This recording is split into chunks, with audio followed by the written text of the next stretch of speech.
हम लोग आज प्रथम स्कंद के 17वें अध्याय के 24वें श्लोक से चर्चा को आगे बढ़ाएंगे।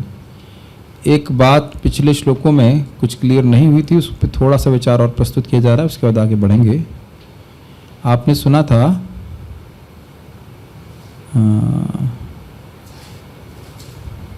ये 22वें श्लोक में एक बात क्लियर नहीं हुई। ओह अंकित प्रभु, हरे कृष्णा, वेलकम। हाँ ठीक है आपका। तो उन्होंने कहा था कि परीक्षित महाराज ने पूछा था कि आप बताइए कि आपको कौन कष्ट दे रहा है, और उन्होंने कहा, उन्होंने चुप रहे तो परीक्षित महाराज कहे कि जो व्यक्ति अधर्म का कीर्तन करता है उसको भी वही गति प्राप्त होती है जो करने वाले को होती है। तो मैं पूछ रहा था, एक डाउट आ गया था भक्तों के बीच में, मान लीजिए किसी के जीवन में कोई कष्ट है और वह अधिकारी व्यक्ति को बता रहा है। मान लीजिए हम किसी श्रेष्ठ भक्त को पूछ रहे हैं, हम इसके वजह से दुख है या जो भी है, तो क्या तब भी पाप लगेगा? तो हम परम पूज्य वृंदावन चंद्र महाराज से चर्चा कर रहा था, इसलिए थोड़ा सा हम लेट भी हो गए थे, क्लास के लिए बात कर रहे थे। तो महाराज समझा रहे थे कि देखिए, धर्म का ये एक सिद्धांत है कि अधर्म का कीर्तन नहीं करना चाहिए। और बहुत ही गंभीर बात महाराज समझा रहे थे, कह रहे थे ये व्यवहार में भी देखा गया है कि जो लोग दूसरों के पतन, मतलब दूसरों की गलती का ज़्यादा प्रकाशन करते हैं, कीर्तन करते हैं, पता लगा 2 हफ्ते बाद या कुछ समय के बाद वो उसी स्थिति में पाए जाते हैं। ये मतलब भक्तों के समाज में इस प्रकार से देखा गया कि ये व्यक्ति ऐसा कर रहा है, ऐसा कर रहा है, जो बातें करता रहता है, निंदा करता रहता है, वो व्यक्ति उसी गति को प्राप्त कर लेता है बारंबार। नहीं तो ये एक बात बोली जाए कि अधर्म का कीर्तन नहीं करना चाहिए। और फिर मुझे स्मरण आ रहा था महाराज श्री की बात की, अगर आपने नाम महिमा सुनी हो, सुना ही होगा आप लोगों ने, कई बार सुना होगा, तो आपको बात याद होगी। महाराज कह रहे हैं कि देखिए, जब अजामिल के पाप का वर्णन हुआ तो सुखदेव गोस्वामी जी यमदूतों से करवा रहे, इसने ऐसा किया, उसने ऐसा किया, ये गलत काम किया। विष्णुदूत उसके पाप का वर्णन नहीं कर रहे। एक विचारणीय बात है, इसने ऐसा किया। तो लेकिन अब अपने दुख को राजा के पास बताना या अधिकारी व्यक्ति के पास बताना, यह गलत नहीं है। फिर मैंने पूछा, महाराज जी अगर ऐसा हो कि ये कोई व्यक्ति मान लीजिए गलत कर रहा है, किसी भक्त से धोखा कर रहा है, भले भक्त के वेश में है लेकिन अन्य भक्तों से धोखा कर रहा है, तो सूचना देनी चाहिए ना। जो अधिकारी वो बताएगा ना कि इससे आप सतर्क रहिएगा, ये आपका पैसा चोरी कर सकता है या जो भी कुछ है। क्योंकि ऐसा भी देखा जाता है समाज में, लोग हर व्यक्ति भक्ति करने के लिए नहीं आया है, गलत काम भी कर देते हैं। तो भी महाराज बोले कि उसका एक प्रकार से बोला सही बोले थे, जो व्यक्ति है उस पद पे उसके अनुसार वो कार्य कर रहा है, वो अधर्म का कीर्तन नहीं कर रहा है। ये अधर्म का कीर्तन है, ये अधर्म का कीर्तन नहीं है। ये व्यक्ति गलत कर रहा है, आप लोग सतर्क रहिए, बस इसे ड्यूटी है। और इस चीज को आगे अभी बताया भी जाएगा कि इन स्थानों में कली का निवास रहता है। श्रीमद् भागवत में सूत गोस्वामी जी समझा रहे हैं उसके बाद। ठीक है, तो ये बात कुछ क्लियर हो रही है। अगर किसी को कष्ट है, परेशानी है, तो वो बता सकता है, लेकिन अधर्म का कीर्तन नहीं करना चाहिए। कोई व्यक्ति, दूसरा व्यक्ति गलत कर दिया है, उसको गाना नहीं रहना चाहिए, ये बात बोल। तो बड़ा सूक्ष्म सिद्धांत था, उस पर कुछ बात पता चर्चा हुई, अब उसको आगे बढ़ते हैं। ओके, हम लोग अब आज 4 श्लोकों को देखेंगे। और जब परीक्षित महाराज को पूछा गया था धर्म के द्वारा कि आप ही विचार कीजिए कि मेरे कष्ट का क्या कारण है, 5 कारण उन्होंने बताए थे। और फिर राजा ने कहा कि 2 कारणों से आप नहीं बोल रहे। एक कि सूचना देने वाले को भी वही गति प्राप्त होती है, और दूसरा कारण है कि समझ ही नहीं आ रहा है कि क्या हो रहा है, क्योंकि भगवान की माया को समझ नहीं पा रहे हैं। अब वह धर्म की स्थिति का वर्णन कर रहे हैं, मतलब वो जो आंखों से देख पा रहे हैं कि धर्म की क्या स्थिति हो रही है, वो क्या समझ रहे हैं, वो उसको यहाँ पे वर्णन कर रहे हैं। लिंक कुछ समझ पा रहे हैं, धर्म की क्या परिस्थिति हो गई है। इसको श्रीधर स्वामी कहते हैं कि इन्होंने देखा कि बैल के 3 पांव कटे हैं, तो उन पांवों का अनुवाद कर रहे हैं। मतलब ये जो 3 पांव कटे हुए हैं, इसका मतलब क्या है, ये 2 श्लोकों में व्याख्या कर रहे हैं। क्या उसके ऊपर लिखा हुआ था मूर्तिमान धर्म, बैल के कहीं पट्टा बंधा होता है मूर्तिमान धर्म, और उसके 3 टांग कटे हुए थे। तो ये लिंक समझ पा रहे हैं, अब वह धर्म के 3 पांव जो कटे हैं, उन पांवों का अनुवाद कर रहे हैं, ट्रांसलेशन कर रहे हैं। कि ये 3 पांव कटने का क्या मतलब है, ये व्याख्या कर रहे हैं परीक्षित महाराज अपने विमर्शन के ही द्वारा। Is it clear? कौन बोलेंगे? आप बोलेंगे? हाँ, ओह दोनों लोग हैं, ठीक है, प्लीज स्टैंड। प्रथम स्कंद 17वां अध्याय 24वां श्लोक। तपः शौचम दया सत्यम, तपः शौचम दया सत्यम, इति पादः कृते कृताः, इति पादः कृते कृताः,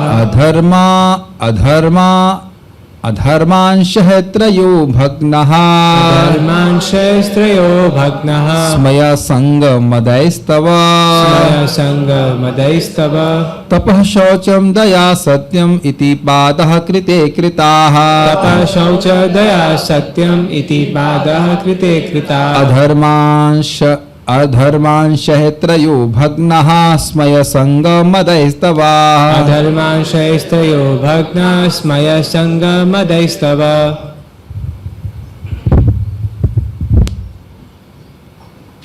सतयुग में तुम्हारे चारों पैर तपस्या, पवित्रता, दया तथा सच्चाई के 4 नियमों द्वारा स्थापित थे,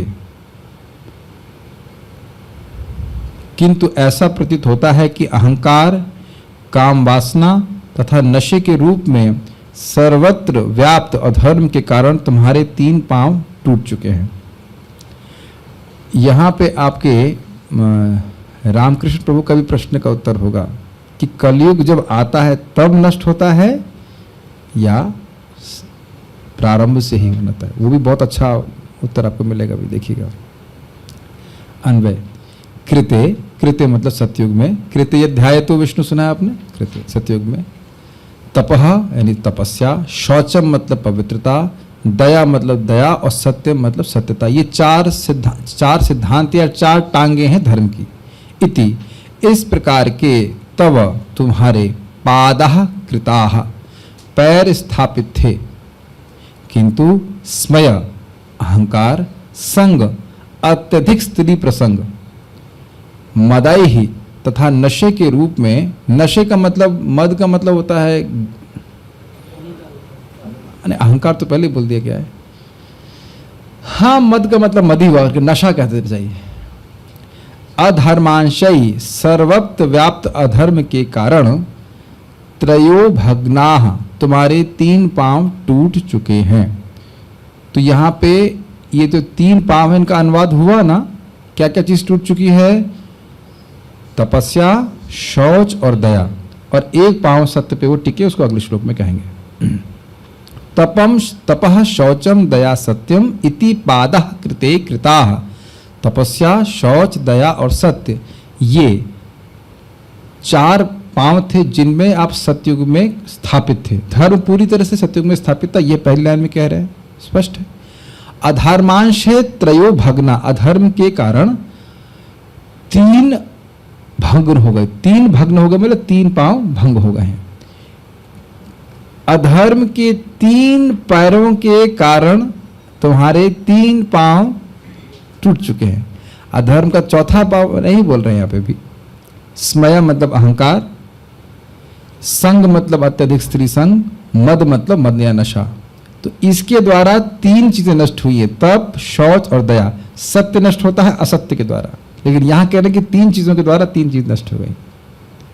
श्लोक समझ में आ गया जी? ठीक है। श्रीधरी राजा ने उसे धर्म जानकर कि ये धर्म है, उसके चरणों का अनुवाद करके तपः इत्यादि 2 श्लोक से व्यवस्था बतलाया।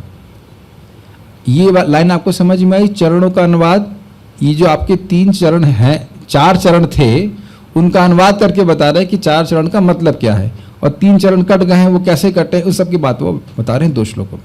ठीक है। अधर्म के 3 चरणों के द्वारा आपके 3 चरण टूट चुके हैं।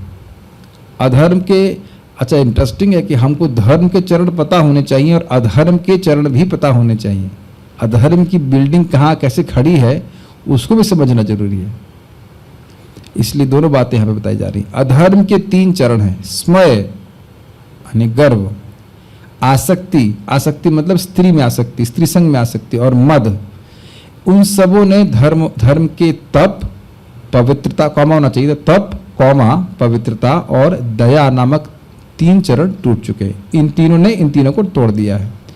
स्मय यानी विस्मय गर्व को कहते हैं। तारादर्शनी, मैं आपके संपूर्ण भद्र तथा अभद्र से अवगत हूं, यद्यपि उसके विषय में आपने मुझे नहीं बताया।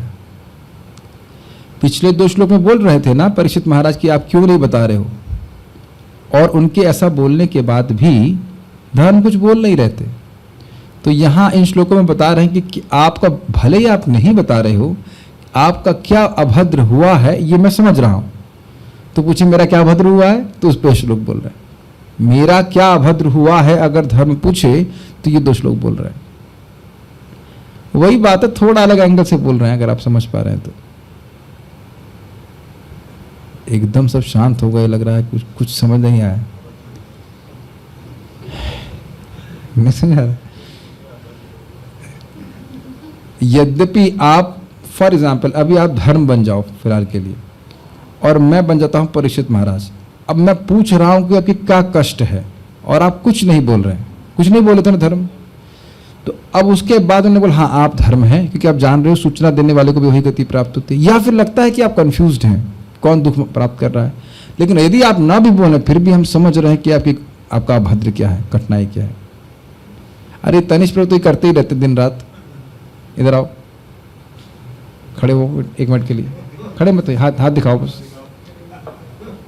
20 साल पहले तुमने मूंगफली खाई थी सब आपके लिए संभव है कि नहीं? ये भी है कि 20 साल पहले आपने एक आइसक्रीम देखी भी होगी तो कहेंगे तो देखी थी आइसक्रीम। बिना आपके बोले ही आपने जो भी भद्र किया है, तनिष्क प्रभु देखने में समर्थ है। हमको बताए तो हमारा दिमाग हिल गया। 20 साल पहले कुछ खाया था, वही बता दिया आप। तो जब तनिष्क प्रभु ऐसा कर सकते हैं, परीक्षित महाराज नहीं कर सकते। ये आपको आश्चर्य नहीं हो रहा है कि अभी तक बैल ने बोला नहीं कि मैं धर्म हूं? कहां बोला, जरा कौन श्लोक में दिखाइए? कोई तो श्लोक में बोल नहीं रहे हैं, तो अनुवाद खुद ही कर रहे हो, समझ रहे हैं कि वो कौन है। बोला था ना धर्मोसी, आप धर्म हो, मूर्तिमान धर्म हो, धर्म की इस बात को बोल रहे हो। नहीं तो इतना सूक्ष्म धर्म बोलना किसी के लिए सामर्थ्य नहीं है। तो इसलिए कह रहे मैं अवगत हूं, तो कैसे अवगत हूं उसको बोल रहे हैं इसी प्रकार से। कृपया उसको मुझसे सुने। ये कौन किसको बोल रहा है? परीक्षित महाराज बैल को बोल रहे हैं कि आप मुझको सुने कि मैं जान रहा हूं। सेम मेरे पास ये उदाहरण बहुत क्लियर है। वैद्य तनिष्क प्रभु के पास में जाए और वो बताएंगे आपकी ये प्रॉब्लम है, आप मुझसे सुने। तुम्हारा शरीर, तुम बताओ प्रॉब्लम क्या है, लेकिन नहीं, वैद्य बता देता है। Is it not? बल्कि हमसे ज्यादा जानता है। अभी पित्त का अनुबंध चल रहा है। मैं सही क्या उनसे कुछ भाषा, बात प्रकोप चल रहा है आपका, ऐसा कुछ बोलते रहते हैं। तो दूसरा व्यक्ति जान रहा है ना, यहाँ पे केवल नाड़ी देखकर जान रहा है कि नहीं, तो उसी, और फिर वो आपको अवगत भी कर देता है। ये तो बहुत दृष्ट है, इज इट नॉट? उसका वर्णन 2 श्लोकों में हुआ है। क्या आपका अभद्र है, क्या भद्र है, कहां बचे हैं, कहां खत्म हुए, सब मैं वर्णन करने वाला हूं। 3 अंश अर्थात आपकी 3 पांव अधर्म के 3 भागों द्वारा तोड़े गए हैं, जो इस प्रकार हैं। स्मय अर्थात गर्व, संग अर्थात स्त्री संग, तथा मदई अर्थात मदिरापान, शराब पीना। उपलक्षण से यह हिंसा आदि जैसी अन्य क्रियाओं को भी द्योतित करते हैं। मतलब अन्य क्रियाओं ने भी धर्म का नाश किया है। अतः इससे सत्युग में विद्यमान सत्य आदि अन्य गुण का नाश ज्ञापित होता है। तो यानी अब आगे और अगले श्लोकों में और क्लियर होगा किस प्रकार से इनकी ग्लानि हुई है, उसको हम आगे देखेंगे, नेक्स्ट श्लोक में देखेंगे तात्पर्य।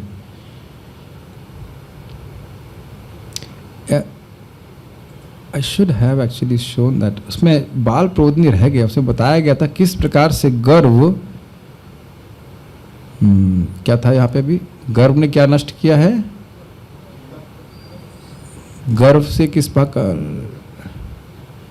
ये इसमें नहीं, यूनिवर्सिटी का में नहीं बताया गया है।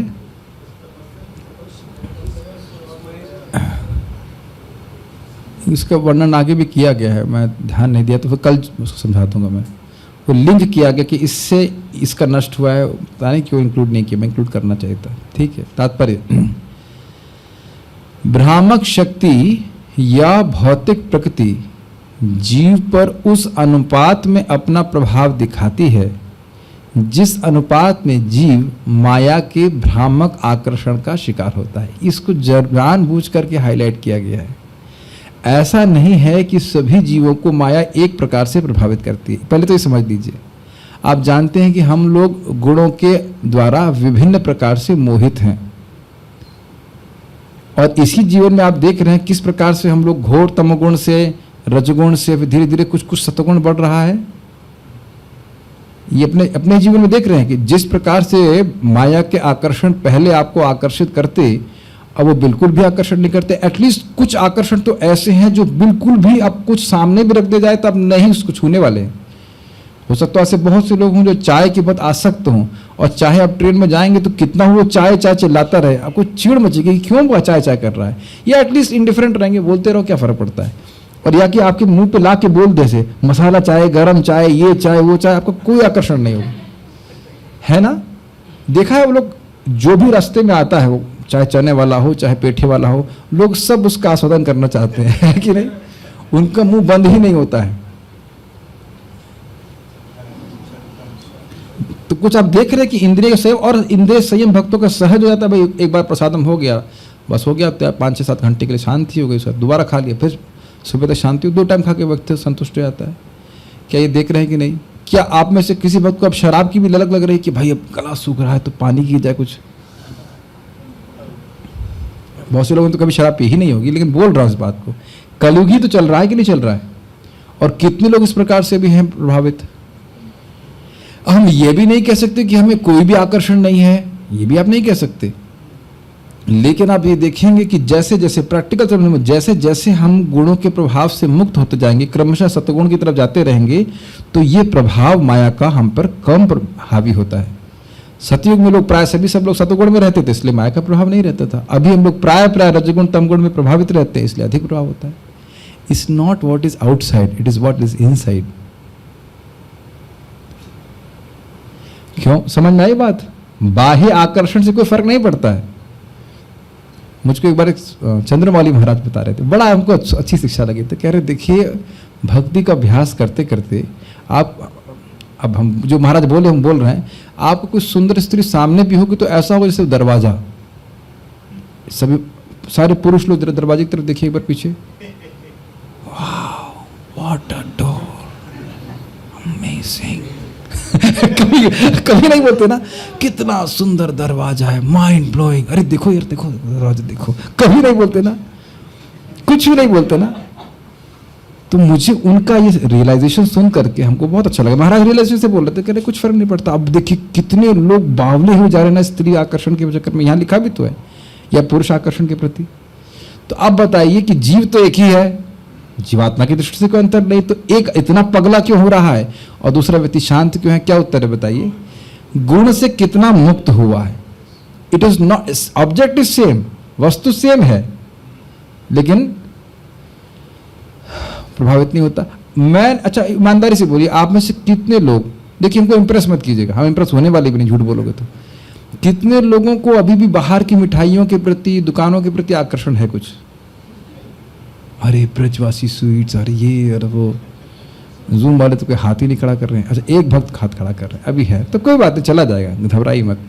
आप देखिए यहाँ पे ऑलमोस्ट कम से कम 25-30 भक्त बैठे हैं, एक भी व्यक्ति हाथ नहीं खड़ा है, क्योंकि मेरे हाथ में सोटी है ना, इसलिए।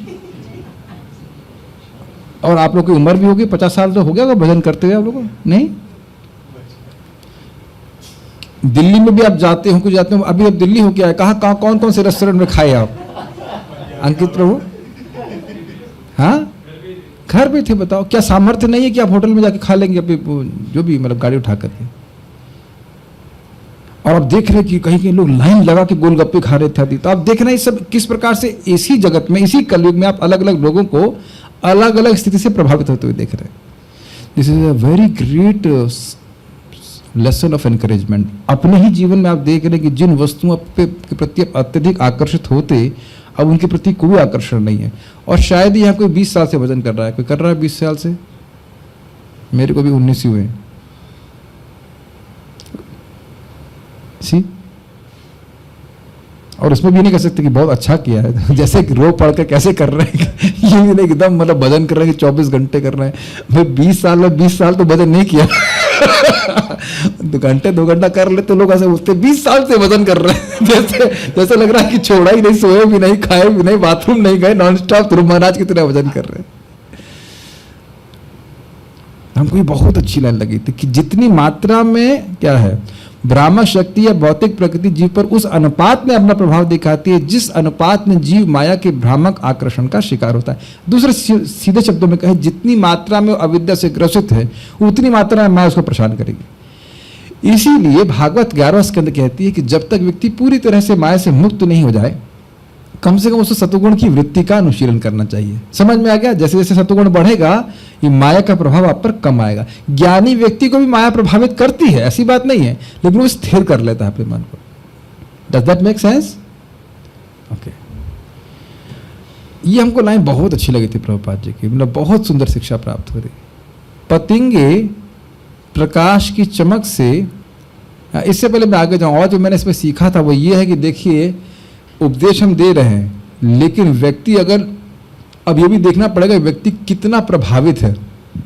तो ऐसा नहीं कि बोल देने से वो तुरंत उसको स्वीकार कर पाएगा। So we have to be compassionate, नहीं कंपैशनेट क्या कहेंगे उसे, एक शब्द एम्पैथेटिक बोलते हैं, एम्पैथी, कि भाई ये अभी बहुत प्रभावित है, अधिक, या बहुत नहीं कहना चाहिए, अधिक प्रभावित है, ऐसा नहीं कि हम मुक्त हैं, अधिक प्रभावित है, तो उसकी बात को समझते वो कितना भक्ति को पालन कर सकता है, वहां से उसको सूत्र दीजिए। Does it make sense? अब मैं कहूँ कि भाई कृष्ण प्रभु कल से 6 बजे उठना है, व्हाट, क्या आपने बचा, क्या मुझे आपने लिटिल समझ रखा है कि मैं 6 बजे उठूंगा? What is this? और कुछ लोगों को हम जैसे नए भक्त आते हैं उनको बोलेंगे आप 6 बजे उठो, आप 6 बजे उठ सकते हैं? हम 6 बजे उठ सकते हैं।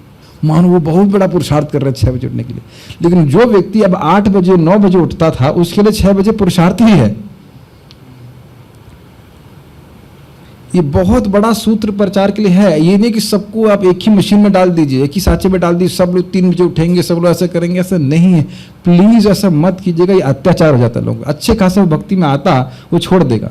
कभी कभी लोग 4 माला ही कर पाते, बहुत अच्छी बात है, is it not? You encourage them कि आप 4 माला कर रहे हो, अच्छी बात है, इज इट नॉट? कि कम बात है 4 माला रोज करना? आपको लगेगा 16 माला करने में क्या कठिनाई है, और मैं कहूं आप 64 माला करो कल से, तब तो जैसे किसी व्यक्ति के लिए 64 माला करना कठिन है और कुछ लोगों के लिए 64 माला करना बड़ा आसान है ऐसे लोग। परम पूज्य सच्चिदानंद महाराज बता रहे थे ऐसे भी ब्रज में भक्त हैं, हम तो मतलब नहीं, जो पानी भी नहीं पीते 64 माला नहीं करते हैं, होंगे ऐसे ही, मतलब तो हर एक की भक्ति का स्तर है, इज इट नॉट? लेकिन हर व्यक्ति कितनी माया से प्रभावित है उसके अनुसार उसको शिक्षा दी जाती है।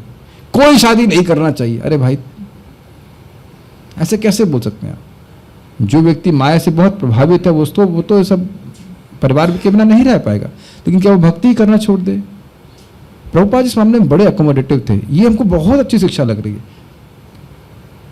समझ पा रहे हैं? It is very very nice. हर व्यक्ति भ्रमित है माया से, ठीक है, जिस स्तर पे भ्रमित है वहीं से कम भ्रम से दूर होना शुरू करें। प्लीज इस बात को समझिएगा, किसी ना किसी को तो आप जरूर प्रचार करेंगे, उसको देखो वो कितनी मात्रा में डोज ले सकता है। हमारे तनिष प्रभु, हमारे कुछ प्रॉब्लम है पेट का, तो हमें कहते हैं तीव्र दवा क्यों नहीं दे देते आप? तो कहते हैं आपका शरीर तीव्र दवा झेलने के लायक नहीं है। समझ गए क्या कहना चाह रहा हूँ? सबको एक तीव्र डोज नहीं दे सकते कि भाई सब लोग एक ही तरह से उठो, सब मंगल आरती कर लो, सब जप कर लो, ऐसा नहीं हो पाता है। तो कहाँ से शुरू कर सकता है? और इसको आप कृपया भगवद गीता के 12वें अध्याय में देखिए, भगवान कहते हैं मुझ में अपना मन लगाओगे बहुत अच्छा है, नहीं कर सकते हो अभ्यास से करो, वो नहीं कर सकते हो अपने कर्मों को मुझको समर्पित, मेरे लिए कर्म करो, वो नहीं कर सकते तो कर्म के फल का त्याग करो। एकदम जीवन क्या कहते हैं खोटल मत बिताओ, कुछ तो माया से मुक्त होने का आगे प्रयास करना चाहिए ना। श्रील प्रभुपाद इसको एक जगह कहते हैं अन्यत्र कि यद्यपि कोई व्यक्ति एक जीवन में भगवान के धाम ना भी जा पाए, लेकिन कम से कम शुरुआत तो होनी चाहिए, इज इट नॉट? कितना अकोमोडेटिव है ये बात।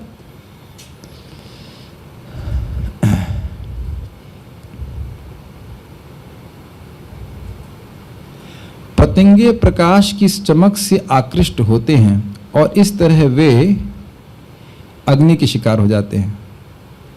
इसी प्रकार ठगनी शक्ति माया सदैव बद्ध जीवों को मोहित करके उन्हें मोह की अग्नि में झोंकती रहती है। वैदिक शास्त्र बद्ध जीवों को आगाह करते हैं कि वे इस भ्रम के शिकार न बने, अपितु इससे छुटकारा प्राप्त करें। अब इसमें मैं आप लोगों से कुछ पूछना चाहता हूं, किस प्रकार से ठगा जा रहा है हमको, ये आप लोग में से कोई बताइए। और हमको वेदांत सूत्र की तरह उत्तर नहीं चाहिए। वेदांत सूत्र मतलब अथातो ब्रह्म जिज्ञासा, 3 शब्द में बोल दिया, बाकी अपने आप समझ लो। ये पहले समझने का प्रयास करिए, क्या आपको लग रहा है या दिख रहा है कि माया हमको ठग रही है, और अगर ठग रही है तो किस प्रकार से, बताइए। कोई कहना चाहते हैं? आप बोलिए। जैसे कि हमारा जो असली सुख है वो भगवान की सेवा से सुख हम प्राप्त कर सकते हैं, और माया क्या करती है, उसके बदले हमको एक चीप सुख देख के जो इंद्रिय भोग का सुख है। Yes, very good answer. ठगने का मतलब क्या है, आपसे ले 100 रुपए और दे 2 रुपए की चीज। होता है ना, किसी ने आईफोन मंगाया अमेजन से, तो आईफोन नहीं आया, खाली चार्जर आ गया कितना सुख मिला होगा उसको। तो इसे कहा जाता है ठगना। तो बारंबार जीव को, बद्ध जीव को ये प्रलोभन दे रही कि देखो कितने सस्ते में कितना उत्कृष्ट सुख मिल रहा है, बस तुम्हें केवल अपना जीवन देना है कि नहीं? 100% जीवन देना, ज्यादा ज्यादा पेमेंट नहीं मांग रहे हैं। समझ ही रहे मैं क्या कह रहा हूं? लेकिन हाँ सही, तुम ही मेरी असली मित्र हो। और फिर व्यक्ति उसी तरह भोगों में लग जाता है, और फिर क्या होता है, फिर से दोबारा एक जन्म प्राप्त हो जाता है, फिर ठगे जाने के लिए। ठीक है, तो ये बड़ा स्पष्ट है, मैं जस्ट चेक करना चाह रहा था कि क्लियर है कि नहीं।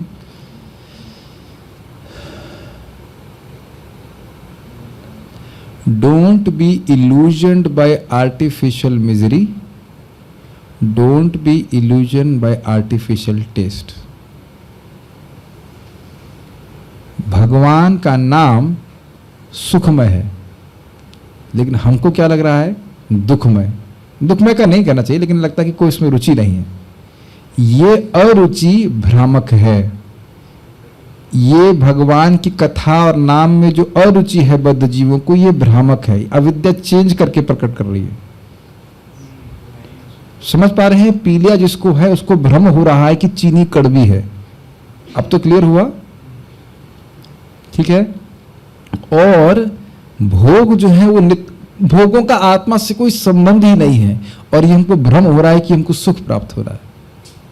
क्या ये बात समझ में आया जी? तो ये ठगा जा रहा है हमको। जो अच्छी वस्तु उसके प्रति हमको बोला जाए नहीं, इसकी कोई फायदा नहीं। क्या करोगे यहाँ पे खड़े? देखिए, भक्त संग में ही हम लोग भक्ति ठीक से कुछ कर पा रहे हैं, नहीं तो माया लगातार ये प्रेरित करती रहती है, इसको करने से तुम्हें क्या लाभ। आप देखिए, अकेले जप कीजिए कभी, या ऐसे भी जप कर रहे हैं तो आप बहुत रेयरली कभी माया बोलती है और करो बेटा, शाबाश, वेरी नाइस, और करो कुछ, ये काम बहुत। व्हाट्सएप चेक नहीं किया तुमने? देखो भारत के प्राइम मिनिस्टर के साथ व्हाट्सएप आया हो, कुछ ना कुछ लगी रहती कि नहीं, ये इससे अधिक महत्वपूर्ण कुछ और है। और भूर्जन प्रभु तो और इसको सूक्ष्म बता देते हैं। वो तो ये कहते हैं कि देखो, इतने विचार मन में आ रहे हैं, और हर विचार ये कहता है कि मैं इतना महत्वपूर्ण हूं कि तुम ध्यानपूर्वक जब बाद में करना, पहले इधर सोचो। दैट्स अमेजिंग, नहीं? हर विचार, और बाद में आप देखेंगे इतनी हंसी आती है, उस विचार को यह भी याद नहीं रहता कि किस विचार को हम पे विचार कर रहे थे। देखा है आपने? उधर माइंड उस समय, जब के समय आपका माइंड कितना उसमें खुल जाता है, ये कितना महत्वपूर्ण है, ये प्लान तो वाह, ये वो, बाद में कौन सा प्लान अगर उसको नोट नहीं करें तो कौन सा प्लान, क्या सब्जी बनाने के बारे में सोच रहे थे हम, या जो भी सोचते हो ऐसे। सी हाउ, और ये हर व्यक्ति के संग यही कार्य हो रहा है। तो इसीलिए वैदिक शास्त्र कह रहे हैं, इसलिए बारंबार शास्त्र सुनना है कि नहीं, हमारे लिए भोग अच्छा नहीं है, कि बार बार भूल जाते हैं। जैसे आपने देखा होगा, जब एग्जाम देना होता है और कुछ आप उत्तर याद कर रहे होते हो, उत्तर पढ़ा, याद किया, फिर बंद किया, फिर भूल गए, तो फिर क्या करना होता है? फिर खोलना होता है, फिर पढ़ना होता है। करते कि नहीं? तो कर के आ ही चुके हैं। फिर खोला, फिर याद किया, अरे कलयुग का जीव है, बंद किया, फिर भूल गया, फिर खोलना होता है। आपको पता है कि उसमें क्या लिखा है, भौतिक ज्ञान की बात कर, आपको पता है कि क्या लिखा है, लेकिन भूल जाते कि नहीं, और फिर याद क्यों रखते ताकि एग्जाम के समय याद आए। ठीक है ना? तो एक बार में व्यक्ति को समझ में नहीं आता है। वेद हमें आगाह करते हैं कि हम अज्ञान के अंधकार में ना जाकर प्रकाश के पथ पर अग्रसर हों। संस्कृत बोलिए, तमसो मां ज्योतिर्गमय मृत्युर्मा अमृतम गमय। लेकिन इसका अर्थ कोई नहीं बताता है। अंधकार में मत रहो, तमसो मां, अपने स्वरूप के अंधकार मत रहो, ज्योतिर्गमय, ज्योति की तरफ जाओ। तो अब प्राय क्या सोचेंगे, ज्योति मतलब क्या हुआ, ब्रह्म ज्योति। अज्ञान में ना रहो, ज्ञान की तरफ जाओ। लेकिन ज्ञान का अर्थ तो नहीं जानते ना, जो बोल रहा है वो भी तो ज्ञान का अर्थ नहीं जान रहा है। दूसरा नाम कितना सुंदर है, मृत्यु और मां, कितना सुंदर है। मृत्यु में ना रहो, अमृतम गमय, अमृतत्व की तरफ जाओ। ऐसी शिक्षा कहाँ है बताइए, किस जगह ऐसी प्रकार की शिक्षा प्राप्त हो रही कि अमृतत्व की तरफ जाओ। आपको याद है ना प्रभुपाद जिस बात को बोल रहे थे कि इतनी रिसर्च चल रही है, लेकिन यह कोई रिसर्च नहीं चल रही कि मृत्यु को कैसे रोका जाए। वो मुश्किल प्रश्न हटाओ सो, जबकि वो सबसे महत्वपूर्ण पॉइंट है मानव जीवन का। भगवान स्वयं भी हमें आगाह करते हैं कि माया की ठगनी शक्ति को जीतना अत्यंत दुष्कर है, किंतु पूरी तरह जो भगवान की शरण में चला जाता है वह सरलता से इसे जीत सकता है। देवी एषा गुणमयी मम माया दुरत्यया मामेव ये प्रपद्यन्ते माया मेताम तरन्ति ते। त्रिगुणात्मक माया बहुत कठिन है, इसको पार पाना। परम पूज्य राधानाथ महाराज पे बोल रहे थे, व्हाट एन अंडरस्टेटमेंट। दुष्कर है मतलब पार पाना कठिन है, मतलब एक ऐसा सुनाई पड़ रहा है कि शायद पार पाया जा सकता है, लेकिन कठिनाई से पार पाया सकता है। लेकिन जब भगवान बोल रहे हैं तब जरा विचार कीजिए कि वो कितनी वस्तु कठिन होगी। बेसिकली असंभव है। माम एव कह देने से अर्थ यही है कि भगवान की शरण के बिना माया को पार पाना असंभव है। मामेव ये प्रपद्यन्ते माया में ताम तरन्ति ते। फिर आप एक मन में वकालत कर सकते हैं इसके ऊपर कि भाई ये भगवान की शरण में, पूरी शरण में हम कैसे जाएं। तो फिर आप जो सुबह उदाहरण हम सुन ही रहे थे कि नाई के पास हजामत बनाने जाते हो, पुरुष लोग कभी जाते हैं, हमारे आश्रम में भी आते हैं, तो ब्लेड यहाँ चला रहा होता है। तो क्या हम पूरी तरह शरणागत नहीं है इसके ऊपर? भाई देखो जो करना है कर ले, और वो कर भी सकता है। इतनी देर में आप प्रतिकार करो, बस 1 सेकंड में खत्म कर देगा। तो क्या हम 100% जो है शरणागत हैं कि नहीं नाई के ऊपर? तो फिर एक वकालत हो सकती है कि नहीं भाई अभी तक तो उसने किसी गर्दन नहीं काटी। तो ये बताइए कृष्ण ने किसकी गर्दन काटी है? कृष्ण की शरण में कोई गया हो और उसका उद्धारण ना हुआ, ऐसा कौन सा उदाहरण है? कोई तो उदाहरण नहीं है। नाई का भी 100% रिकॉर्ड इसलिए विश्वास रखते हैं। तो कृष्ण के कौन सा परसेंटेज में कमी आई है बताइए कि कृष्ण की शरण में कोई गया हो, भगवान के पास ना गया हो? ये बातें हमको बार बार सुननी चाहिए। अब शरण का अर्थ ये नहीं कि आप नौकरी करना छोड़ देंगे या कुछ करना छोड़ देंगे, नहीं, लेकिन आश्रय कृष्ण है, ये समझना चाहिए ना। स्वतंत्र हमारी सत्ता नहीं है, ये समझना चाहिए। और सबसे महत्वपूर्ण बहुत सिंपल अर्थ है कि भगवान की इच्छा के विरुद्ध हमें कुछ नहीं करना चाहिए। ये सबसे इंपॉर्टेंट बात है। मैं इंद्रिय तृप्ति करके खुश हो जाऊंगा, इसका क्या मतलब है? मैं कृष्ण से स्वतंत्र होकर खुश हो जाऊंगा, ये अर्थ है। तो ये तो कृष्ण की शरणागति नहीं हुई ना, ये बात सीधी सीधी बात समझना चाहिए। मैं कृष्ण को सुखी करके ही सुखी होऊंगा, ये समझना चाहिए जीव को। ये है भगवान की शरणागति। लेकिन भगवान के चरण कमलों के आश्रय में जाना आसान नहीं है। अब देखिए प्रभुपाद जी कैसे डेवलप कर रहे हैं, बहुत सुंदर। कह रहे हैं कि यद्यपि माया को पार पाना कठिन है, लेकिन अगर भगवान की शरण में जाते हैं तो सरल है। लेकिन भगवान की शरण में जाना सरल क्यों नहीं है? अब देखिए, लेकिन भगवान के चरण कमलों के आश्रय में जाना आसान नहीं है। ऐसी शरण तो तपस्या, पवित्रता, दया तथा सत्य से युक्त पुरुषों को ही मिल सकती है। देखिए एक बात तो समझ में आना चाहिए कि जब तक कोई जीव तप नहीं करता, कोई इंद्रिय संयम नहीं करेगा, वो क्या समझेगा भगवान की बात को? क्या हम सभी लोगों को ये एक ही बात, जितना अभी आप धर्म के सिद्धांत को समझ रहे हैं, क्या उतना ही समझ में आता था? पहले नहीं आता था। आपने तपस्या करी है हरे कृष्ण मंत्र की, प्रसाद ही खाने की, भागवत श्रवण करने की, इत्यादि इत्यादि, मंगल आरती आने की, ये तप कर रहे हैं तो ये बात समझ में आ रही। ऐसा मत सोचिएगा कि ये सारे प्रवचन सबको समझ में आ जाते हैं। मैंने उदाहरण आपको दिया था कि तथाकथित भागवतकार, उनको भी मेरा प्रवचन समझ में नहीं आया। जो व्यक्ति भागवत सप्ताह दे रहा है उसको भागवत का एक श्लोक समझ में नहीं आ रहा है।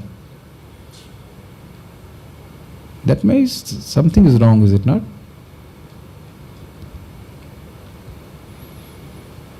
सवेद धातु पदवीं परस्य दुरंत वीर्यस्य रथांगपाणे यो मायया संततयानुवृत्त्या भजेत तत्पाद सरोज गंधम। सवेद धातु पदवीं परस्य, उन भगवान की पदवी को, जो परस्य, जो प्रकृति के परे हैं, धातु वो विधाता है, वही व्यक्ति सवेद, वही व्यक्ति जान सकता है। सवेद धातु पदवीं परस्य दुरंत वीर्यस्य, उनका वीर्य, उनकी शक्ति, उनका प्रभाव बहुत ही दुरंत, समझना बड़ा कठिन है। दुरंत वीर्यस्य रथांग पाणे, और रथ के अंग, रथ के चक्र को अपने हाथ में धारण करते हैं। भगवान श्री कृष्ण के बारे में बोल रहे हैं। कौन जान सकता है? यो माया, जो माया के द्वारा, नहीं ये गलत व्याख्या है, आज छुपा है। यो अमाया, जो निष्कपट भाव से, संततया निरंतर, निरंतर, और अनुवृत्तिया अनुकूल भाव से कृष्ण को सुखी करने के लिए उनका भजन करता है। तो भजेत, इस प्रकार से भजन करता है तो तत्पाद सरोज गंधम, उनके चरण कमलों की सुगंध, उनकी भक्ति के रस का अनुभव करके विषयों से विमुख हो जाता है। ऐसा लोग सब कर नहीं पा रहे हैं। प्रश्न बनेगा ना कि अगर कोई इस प्रकार से समझे कि भाई गीता में पहुंच जाइए 7वें अध्याय में भगवान इस बात को बोल रहे हैं, देवी ऐसा गुणमयी मम माया दुरत्या मामे वये प्रपद्यन्ते माया में ताम तरन्ति ते। माया को पार पारना कठिन है, और जो मेरी शरण में आ जाता है वह पार हो जाता है। तो प्रश्न बनेगा, तो उसका मतलब सब लोग शरण में आ जाते हैं तो कहते हैं ना, नमाम दुष्कृति नो मूढ़ा प्रपद्यन्ते नराधमा माया परत ज्ञानम आसुरम भावमाश्रिता। समझ में आया? यद्यपि भगवान की शरण में जाने के द्वारा व्यक्ति आसानी से माया से मुक्त हो सकता है, लेकिन सारे लोग क्यों रह जाते हैं? पापी है, दुष्कृतिवान है, इसलिए उनको श्रद्धा नहीं होती भगवान कृष्ण पे। अश्रद्धानः पौरुषो धर्मस्यास्य परंतप अप्राप्य माम निवर्तन्ते मृत्यु संसार वर्तन। भगवान नवद धर्म में कहते हैं, इस धर्म में, इस भगवत धर्म में लोगों की श्रद्धा नहीं होती। जिनकी श्रद्धा नहीं होती वो भजन करेंगे नहीं। वो मन मना भव मद भक्तो मद्याजी माम नमस्कुरु पे विश्वास नहीं होगा। वो तो कहेंगे कोई ऐसे समान व्यक्ति ऐसे बोल दिया है, ऐसे करना था ना इसको, या माम नमस्कुरु, मुझको ही नमस्कार हो, तुम ही बन जाओ कृष्ण, इस तरह की व्याख्या करते हैं। तो फिर कैसे भगवान में जो श्रद्धा नहीं है, भगवान पर विश्वास नहीं, भगवान की सेवा नहीं करेंगे तो मुक्त नहीं होंगे, बारंबार इस जगत को प्राप्त करेंगे। ये बात है। तो आप समझ पा रहे हैं कि लोग भगवान की शरण में क्यों नहीं जाते? क्योंकि जीवन में कोई तप नहीं है, पवित्रता नहीं, ये चीज है।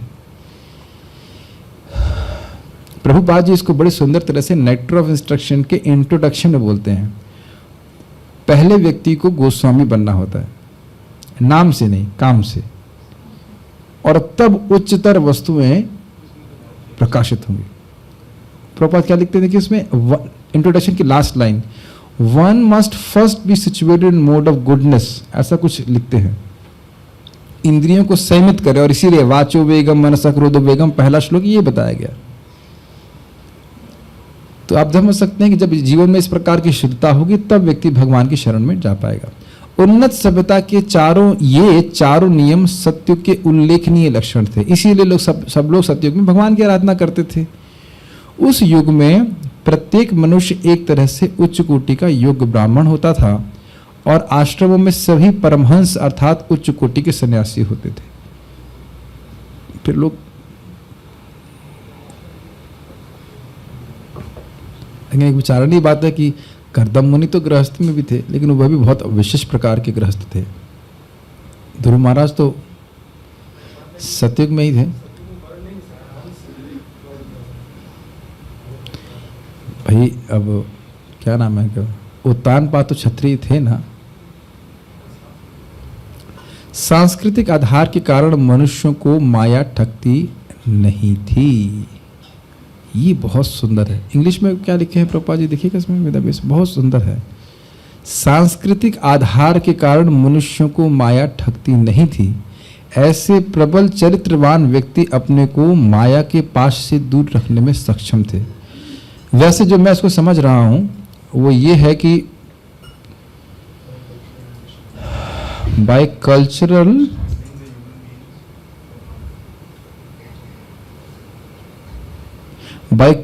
standing the human beings were not at all subjected to the deluding energy. ये लाइन थोड़े समझने वाली है। आपने महसूस किया कि इस जीवन में हमें माया ने प्रभावित किया। एक तो प्रत्यक्ष कारण था कि घर में ही टीवी था, तो ये एक कल्चर का भाग हुआ ना कि घर में टीवी था। अब ये कल्चर का परिवर्तन है ना कि बच्चों को बचपन से ही स्मार्टफोन दिया जा रहा है, एज इफ जैसे हम तो स्मार्टफोन के बिना ही पल गए ना। आप लोग भी स्मार्टफोन के बिना ही पल गए होंगे।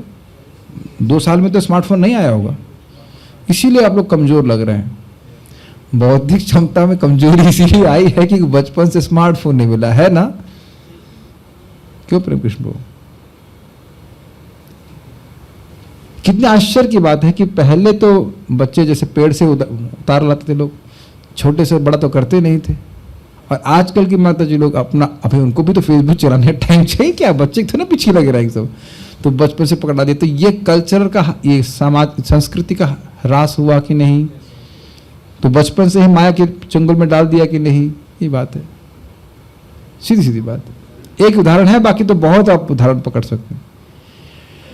और फिर स्कूल में तो भेजा ही जा रहा है जहां पे विशेष करके सांस्कृतिक शिक्षा क्या दी जा रही है। आप लोगों ने कहा कितने नंबर का होता था मॉरल एजुकेशन का? 50 मार्क्स ना। अब तो मैंने सुना है वो बंद ही कर दिया गया है। और उसमें भी धर्म की शिक्षा बताई गई, कभी बताया गया महात्मा हो, ये कुछ सब चीजें हैं।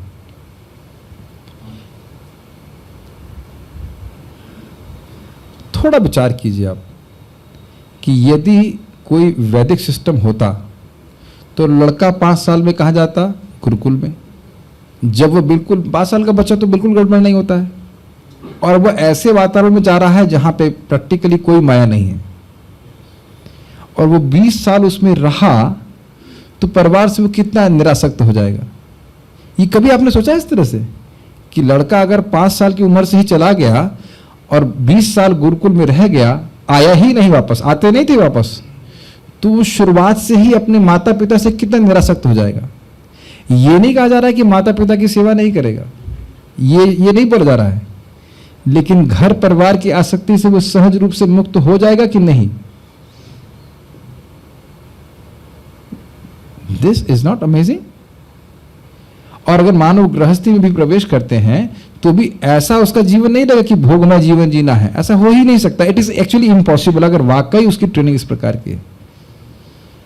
क्या आप लोग देख पा रहे हैं इस समय लोग जो भी किसी भी आश्रम में हो, प्रैक्टिकली लाइक मोस्टली गृह में यदि आश्रम रहता है, उसमें इस प्रकार they are very comfortable for getting Krishna. Krishna को केंद्र में न रखते हुए बड़े वो सहज हैं, कोई दिक्कत नहीं है। क्या ये आप देखते हैं इस प्रकार से? मतलब थोड़ी थोड़ी 10-10 मिनट भक्ति कर ली बस बहुत है कि नहीं? तो ये आप संस्कृति के ह्रास के कारण लोग माया से अधिक प्रभावित हैं, ये आप देख पा रहे हैं कि नहीं देख पा रहे हैं? है कि नहीं?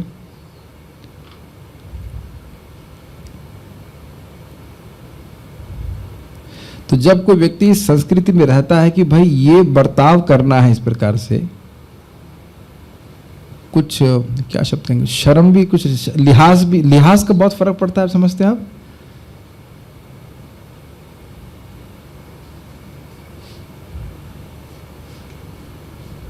मैं क्या बोलूं, आज हमारे ही घर से वीडियो भेजा गया, हमारे दादाजी का शरीर छूट रहा है, तो वहाँ मेरी छोटी कजिन, छोटी मतलब बहुत छोटी नहीं है, मतलब मेरी उम्र हो गई 39, तो उसकी उम्र कितनी होगी? 18 से तो अधिक ही होगी।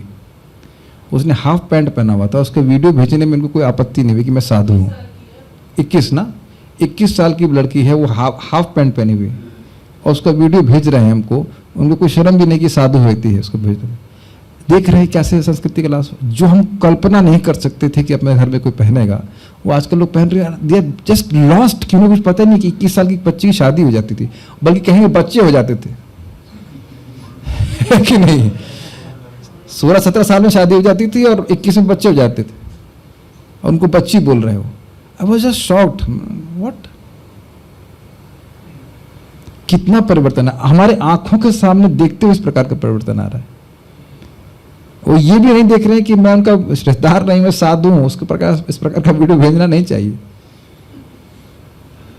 और अगर कह दो अभी की, जब उनको जो मर रहा है उसको हरे कृष्ण मंत्र जब करा दो, कुछ करा दो, तो वो सुनेंगे नहीं। आपने देखा है उनको सुनाई नहीं पड़ता, ऐसा लग रहा है कुछ सुनाई नहीं पड़ रहा कि आप क्या बोल रहे हैं। उनके लिए पागल हो गए कि हरे कृष्ण करने से अभी क्या होगा।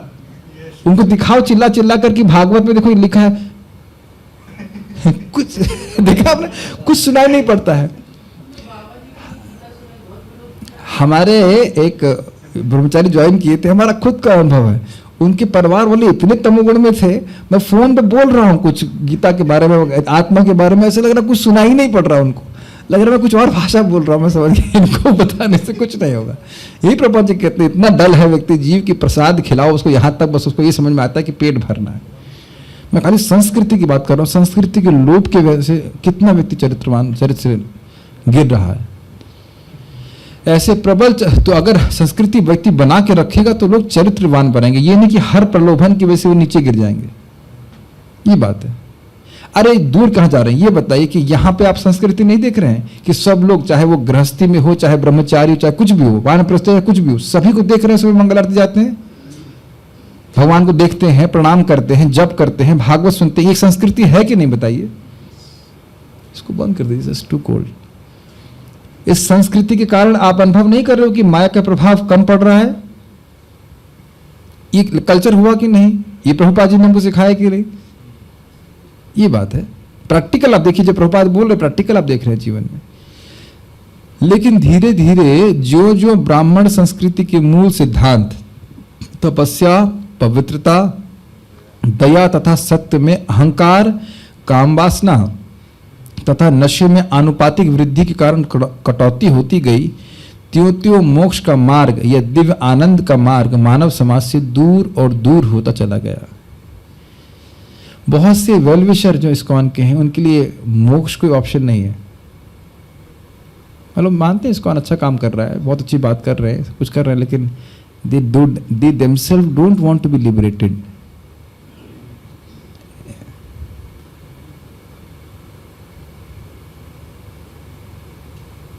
कुछ समझ में आ रहा है बात? ये हमको मुंह पे बोला गया है ऐसा, दोबारा जनरल में क्या दिक्कत है? वी ऑल्सो अप्रिशिएट कि भाई वो अच्छी बात, अच्छी सद्भावना रखते हैं। मेरी बात समझ में आ रही है मैं क्या कह रहा हूँ? हाँ, आप लोग अच्छे लोग हैं, अच्छा काम कर रहे हैं, हाँ सही बात है, but do you want to be liberated? Not really, not really. जो उद्देश्य एकदम सामने रहना चाहिए वो एकदम पीछे चला जाता है, and it doesn't take much time. देखिए, नियमित रूप से श्रवण नहीं कर रहे हैं तो कितने लोगों को भगवत धाम दिख रहा है, ये संदेह है। परम पूज्य राधानाथ महाराज कह रहे थे कि यद्यपि हम भक्ति में आते हैं और हमको पता भी रहता है कि जीवन का उद्देश्य भगवत प्राप्ति है, लेकिन केवल भक्तों के संग में निरंतर श्रवण करने के द्वारा ही वह उद्देश्य हमारी आंखों के सामने रहता है। इसीलिए प्रभुपाद जी कहते थे कि श्रवण अगर मजबूत है तो अभी हमारी भक्ति की अन्य सारी प्रक्रिया मजबूती से हो पाएंगे। सुना है ये बात आपने? प्रभुपाद जी कई बार इस बात को बोलते हैं, ये नहीं कि एक बार दो बार, नियमित रूप से। This is very nice.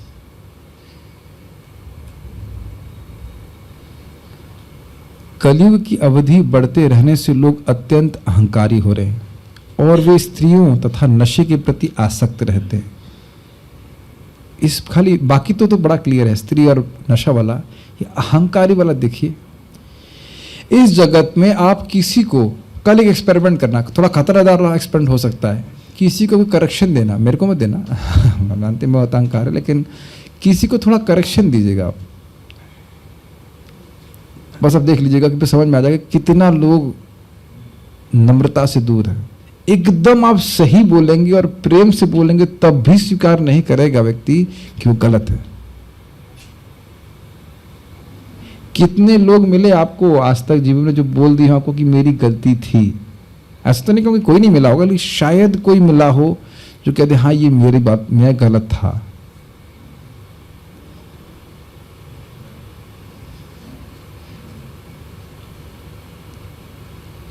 तो एक सूत्र यहाँ और सीख रहे हैं कि अगर कलह से बचना चाहते हैं तो आप पुलिस इंस्पेक्टर मत बनिए।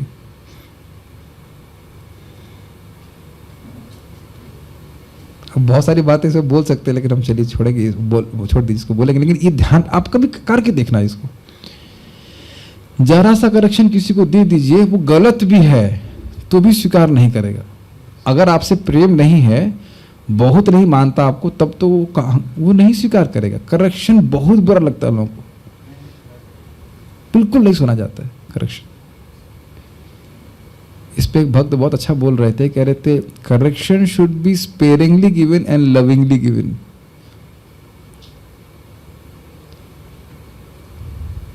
मुझे तो ये आश्चर्य हो रहा है कि जूम पे लोग इतनी डांट सहन कर कैसे लेते हैं, मतलब इतनी जोर से डांटा जाता है कि भाई आप सोइए मत, आपके सोने के लिए आए हैं।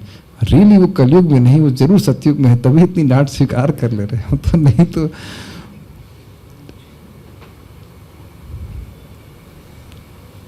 ये दिखाता है कि भक्त वाकई प्रगति करना चाहते हैं। अन्यथा कौन पब्लिक में इस प्रकार से डांटा जाए कि भाई आप क्यों सो रहे हैं, और सहन कर ले, सहन करके फिर से वापस आ जाए, ये तो हम बहुत धन्यवाद के पात्र होगा। रियली कलयुग के व्यक्ति नहीं है।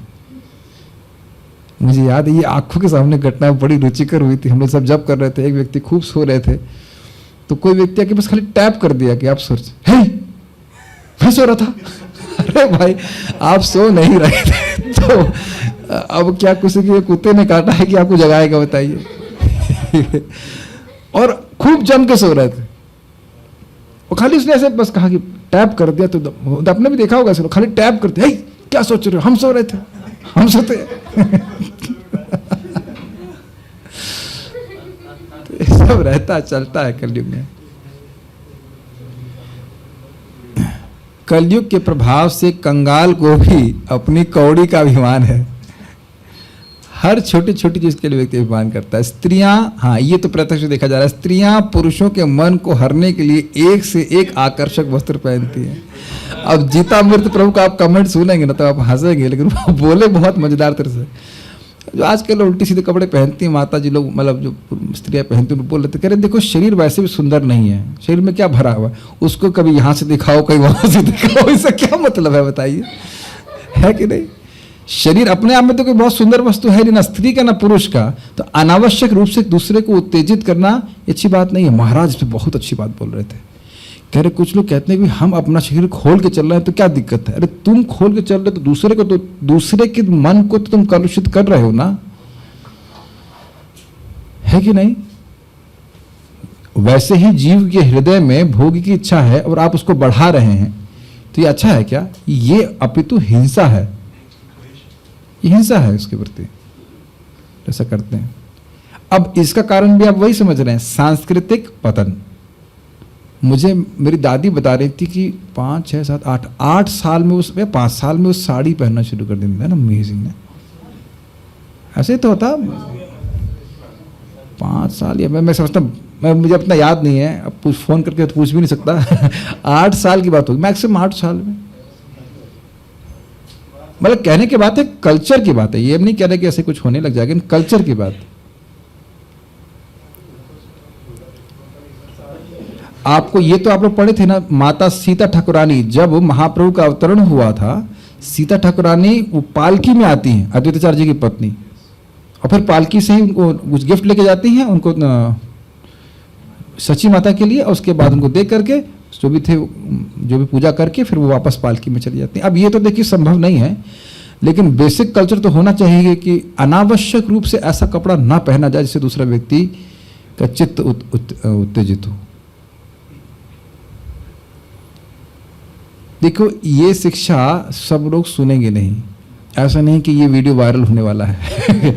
इसलिए हमें कोई चिंता नहीं होती बोलने में, कोई हार्डली कोई सुनने वाला है, इज इट नॉट। तो वायरल तो नहीं होगा, लेकिन जो भक्त सुन रहे हैं उनको तो शिक्षा ग्रहण करनी चाहिए। हम तो भक्तों की बात कर रहे हैं। मेरा मन हो रहा है बोल दो इस बात को कि भाई पूरी पीठ दिखाने की क्या जरूरत है, या जाड़े में भी, और वो भी भक्त को, और गर्मी में भी क्या आवश्यकता है? क्या मेरे को ठंड नहीं लगती है? मेरी पीठ तो कवर है कि नहीं? है कि नहीं? गलत तो नहीं कह रहे ना, बताइए। क्या गर्मी हमको कम लगती है?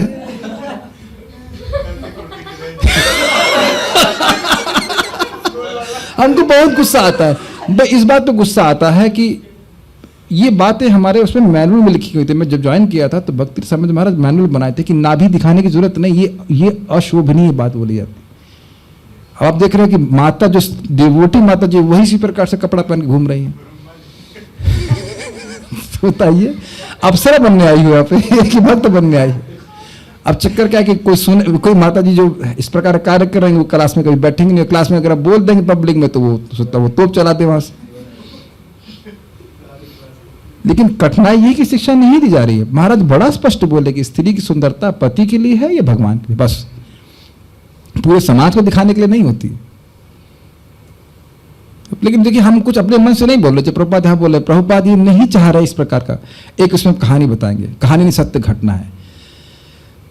उनका नाम भूल रहा हूँ माता जी का, वो प्रभुपाद, हाँ यदुरानी माता जी, वो पेंटिंग कर रही थी और वो मिनी स्कर्ट पहन करके पेंटिंग कर रही थी। वहाँ उस समय बिल्कुल सामान्य सी बात थी। तो भक्तों ने ऑब्जेक्शन किया, भाई ऐसा कपड़ा क्यों पहन रही है, जो भी नया नहीं होंगी तभी तो ऐसा पहन रही हैं। तो प्रभुपाद के पास गए, कहते ये हमें ऐसा क्यों कह रहे हैं। तो प्रभुपाद जी ने कहा, attraction is always anyhow there, already there, why to exaggerate it, why to aggravate it, why to aggravate it. ऐसे ही स्त्री पुरुष में आकर्षण है, क्यों आप इसको बढ़ाने की आवश्यकता है, इज इट नॉट। तो ये बहुत इंपॉर्टेंट बात है और इससे धर्म का सिद्धांत समाप्त हो रहा है। ये नहीं समझ रहा व्यक्ति कि हम धर्म को की ग्लानि करने के, जब जब धर्म की उत्थान होता है तो हमारा अवतरण हो जाता है धर्म की ग्लानि करने के लिए, है कि नहीं। श्रवण के अभाव में भक्त के ड्रेस में होकर भी, तिलक लगाकर के भी व्यक्ति धर्म की ग्लानि कर रहा है। हम नहीं बोल रहे, देखिए प्रभुपाद जी साहब अनावश्यक रूप से क्यों आकर्षक वस्त्र पहनने आपको। कपड़ा का उद्देश्य ढकना होता है इतना, अगर किसी को याद नहीं हो तो। और पुरुष को शराब पीने, धूम्रपान करने, चाय पीने तथा तंबाकू चबाने की लत पड़ गई। तो अब कोई ये ना प्रॉपर बैलेंस कर दिए, ऐसा नहीं है कि खाली स्त्रियों पे कोई आक्षेप हो रहा है, पुरुषों की भी बैंड बजाई जा रही है इसी प्रकार से। वैसे एक अच्छी बात है कि भक्त लोग ऐसा नहीं करते, एटलीस्ट भक्त पुरुष तो ऐसा नहीं करते हैं। ना तौबा तौबा कभी नहीं, पब्लिक में तो नहीं। देखो कभी करते हो ना तो पकड़े भी जाओगे। एक बार मैं लखनऊ गया, अब वैसे वो सूचना देने वालों को वही गति प्राप्त हुई, लेकिन है बहुत मजेदार बात। तो हम एक भक्त घर में गए, भक्त क्या मतलब वेल विशर ही कहिए। तो भागवत उनके घर में हमसे लिए थे, वो भागवत हम लोग रखने गए थे। तो कहे आप चाय लेंगे, मैंने कहा चाय लेंगे, आपको पता नहीं हम लोग चाय नहीं पीते हैं। कहते वो प्रभु जी तो वृंदावन से आते, वो तो पी लेते हैं। नाम रख के बताए। तो मैं सोच रहा था कि वो भक्त जाकर लखनऊ में पिए होंगे तो सोच रहे कि इसकी सूचना कोई नहीं देगा, है कि नहीं।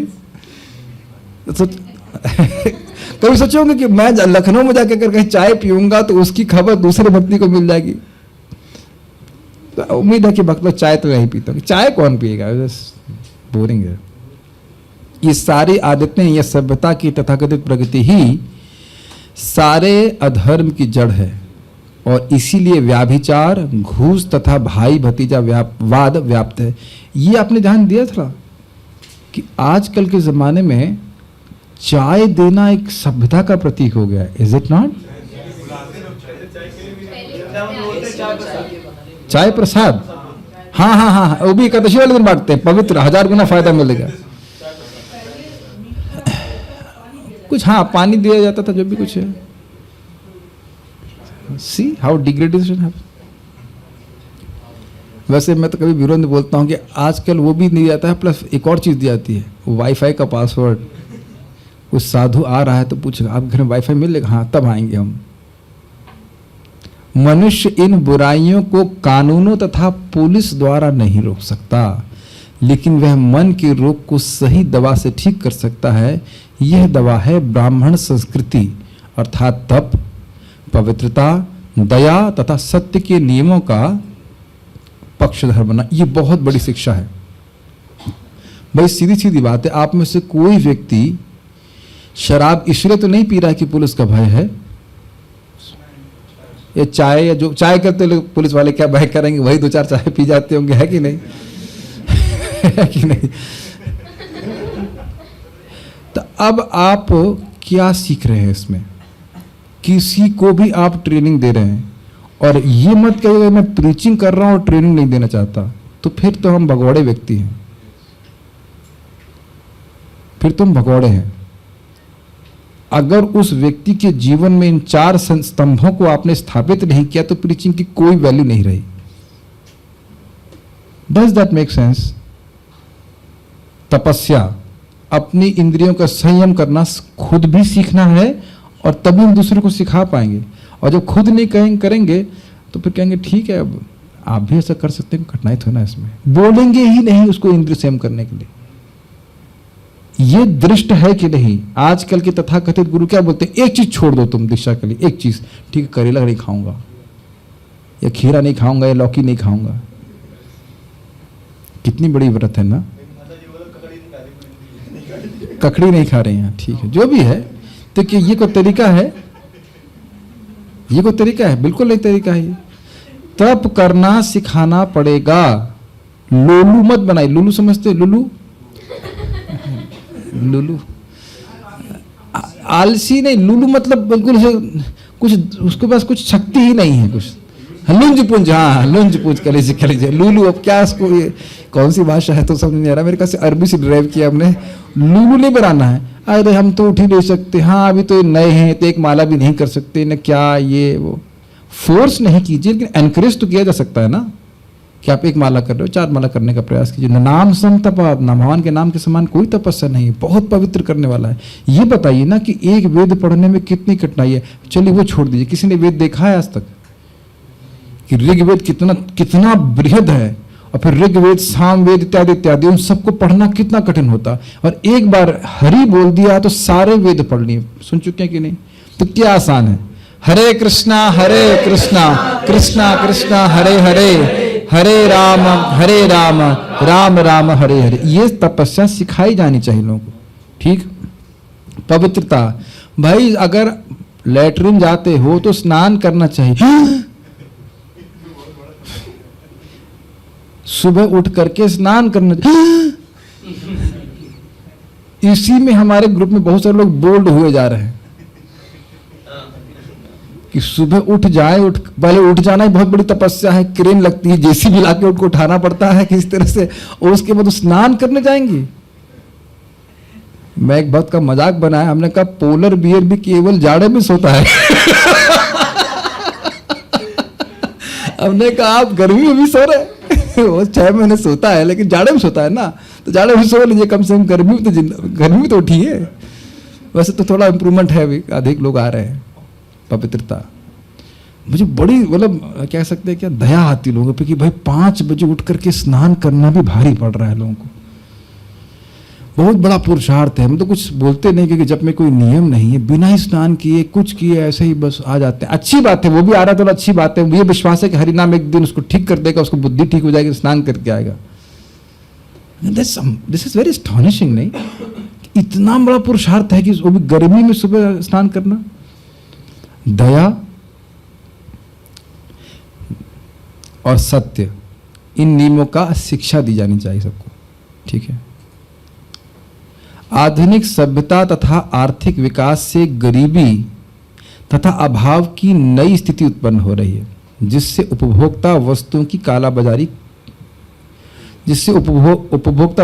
कालाबाजारी की जा रही है। यदि समाज में नेता तथा धन संपन्न व्यक्ति अपनी संचित संपत्ति का आधा भाग इन पथभ्रष्ट लोगों पर खर्च करें और उन्हें ईश्वर चेतना अर्थात भागवत का ज्ञान प्रदान करें, तो निश्चय ही कलयुग इन बद्धजीवों को अपने जाल में फंसाने में असफल होगा। समझिए, ये आप देख रहे हैं कि लोग कालाबाजारी करते हैं अन्न इत्यादि की, और किया क्या जाना चाहिए? अन्न क्षेत्र खुलवाना चाहिए। दया का हानि हुई कि नहीं? जहां अन्न क्षेत्र खुलवाना चाहिए, प्रसाद वितरण करना चाहिए, वहां क्या कर रहे हैं? सारे अन्न को स्टोर कर दे रहे हैं, वो कीड़े खा रहे हैं। सुना है आपने? काला काला हो जाता है ना कीड़े, धन वो अन्न, उसको रिलीज नहीं किया जाता है। हमें यह निरंतर स्मरण रखना चाहिए कि मिथ्या अहंकार, अपने जीवन मूल्यों के उच्च अनुमान, स्त्रियों के प्रति अत्यधिक आसक्ति, या उनकी संगति तथा नशे से मानवीय सभ्यता शांति के मार्ग से विपथ हो जाएगी, चाहे लोग विश्व शांति के लिए कितना ही हल्ला गुल्ला क्यों ना करें। ये बात समझ में आ गया। धर्म के मूल सिद्धांत छोड़ करके अगर कोई व्यक्ति सोचे कि मैं संस्था बना करके शांति प्राप्त कर लूंगा, जस्ट नॉट पॉसिबल। मैंने पहले भी व्याख्या की है कि इस रूम में अव्यवस्था करने के लिए एक ही व्यक्ति व्यक्ति प्रभावी है, काफी है। शांति बनाने के लिए सबके सहयोग की आवश्यकता है, अशांति के लिए केवल एक ही व्यक्ति की आवश्यकता है। अगर सारे लोग अशांत हो तब तो बिल्कुल शांति की व्याप्ति हो जाएगी ना। आज मैं रियली इतना मुझे क्रोध आया था, और नॉट क्रोध, मैं शॉक हो गया था किस प्रकार से सुबह 9 बजे जब सारा प्रसाद, आप माता जी प्रसाद डिस्ट्रीब्यूशन कर रहे थे ना, देखा आपको आश्चर्य नहीं हुआ कि 9 बजे लोग इतना चीख रहे हैं प्रसाद के लिए, जैसे लग रहा है कि किसी पशु। मैं कहा ये प्रसाद लोग खाने आए हैं कि हमारे मंदिर का ही वर्कर थे और उससे मिला जाएगा, बस ऐसा लग रहा है कभी खाए नहीं है, लग रहा है कि विश्वामित्र की तरह युग का परिवर्तन हो रहा है, खाने कुछ मिल नहीं रहा है तो कुछ भी खा जाएंगे, कि सर्व करने वाला उसको भी खा जाएंगे ना, क्या करेंगे। अरे भाई 9 बज रहा है, पूरा बर्तन भरा हुआ है, प्रसाद का पूरा बर्तन भरा हुआ है। वी सरप्राइज्ड विद दैट, और इतना जोर से शोर हो रहा था, तो बहुत दुख लग रहा था। और वह सीन चेंज कीजिए, 5,000 ना 8,000 लोग महाराजों की यात्रा में आते हैं, राधानाथ महाराज की यात्रा में, और सब चुपचाप प्रसाद दे रहे हैं। लाइन तो लगेगी ही, लेकिन एकदम एक व्यक्ति नहीं। तो अब देखिए संस्कृति का, ट्रेनिंग का कितना प्रभाव पड़ा। ये तो आंखों से देखा ना, दृष्ट है। 8-8 हजार लोग आते हैं, इस बार तो 11,000 ना कितने लोग आए थे, बहुत सारे लोग आए थे, और सब शांति से प्रसाद पा रहे हैं। मैं मुश्किल से, और मैं देख रहा था वो कितने 50 लोग होंगे जो हल्ला किए जा रहे हैं। अरे भाई कम से कम 200 आदमी का प्रसाद रखा है, तुम्हारे 4 गुना तुमसे प्रसाद रखा हुआ है, फिर भी तुम हल्ला करो, व्हाट इज दिस। हाँ आगे हैं, गेट बंद। आई वाज वेरी सरप्राइज कि कैसे संस्कृति का लोप होने से व्यक्ति इस प्रकार की बातें करता है। बहुत हमको बहुत दुख लग रहा था कि व्यक्ति बाहर से आएगा तो क्या सोचेगा। कहीं आप अगर ऐसे बाहर कहीं जाए संस्था में जो इस प्रकार से झगड़ा कर रहे हो, कैसा इंप्रेशन होगा। बस वेरी वेरी, मैंने कहा मैं क्या करूं उसका। मैं तो फिर यही किया कि मैं हट गया सामने से। हमने कहा ठीक है। It's very very bewildering. क्या शिक्षा मिली कि यदि व्यक्ति की ट्रेनिंग नहीं है तो उसकी पाश्विक प्रवृत्ति ही सामने आएगी। परम पूज्य राधा गोविंद महाराज कह रहे थे भोजन तो तब करना चाहिए जब व्यक्ति बहुत आग्रह करे। फिर दूसरी जगह महाराज ये बोल रहे थे कि आश्रम में कोई आग्रह नहीं करता, खुद ही प्लेट लेके बैठना पड़ता है, लेकिन कम से कम शांति से तो बैठो भाई प्रसाद लेने के लिए। प्रसाद लेने बैठने को, युद्ध करने तो नहीं आ रहे ना। Was very shocking for me, very shocking for me. इस तरह से पाश्विक प्रवृत्ति नहीं प्रस्तुत करनी चाहिए। आपने देखा ही होगा पे गैया जो आती हैं वो सब एक साथ धक्का मार के खाती हैं। ये भी देखा होगा खा रही गैया, दूसरा धक्का मार देगी उसको, खाने लग जाएगी। तो क्या इंसान भी ऐसे खाए बताइए। महाप्रसाद तो नहीं बोल लो, चलो बोलना छोड़ दिया, कम से कम कुछ सीक्वेंस होना चाहिए। This is very very nice, very very strange, very strange.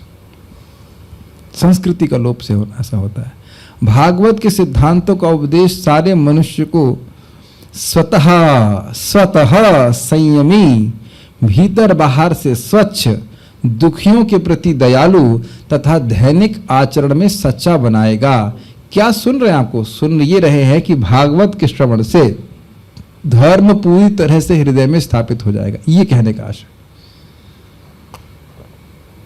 ये बात देखी जा रही है। श्रीमद् भागवतम को पढ़ेंगे, सुनेंगे, अपने आप धर्म का ज्ञान भी होगा और धर्म के प्रति अनुकूलता या प्रवृत्ति भी बन जाएगी। मानव समाज की बुराइयां जो आज के समय में स्पष्ट रूप से देखने में आती हैं, उन्हें ठीक करने का यही उपाय है। इसीलिए प्रभुपाद जी का अत्यंत आग्रह था कि श्रीमद् भागवत के ज्ञान को समाज में प्रकाशित करना चाहिए। और जो कोई भी इसको सुनेगा, पढ़ेगा, वो अद्भुत रूप से कि भगवान सहायता करेंगे उसके हृदय को शुद्ध करने के लिए, तो वह धार्मिक हो ही जाएगा। अब हमारे पास अगले श्लोक की चर्चा करने का समय है या नहीं है, देखना पड़ेगा कितना लंबा है। हाँ लंबा है, और इसका कहने का आशय ये है कि कल ही किया जाए तो हम उसको कर ही लेंगे।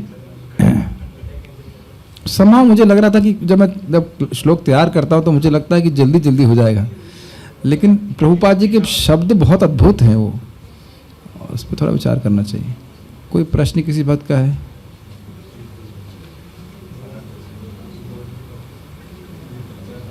ओके, तो कोई प्रश्न नहीं है।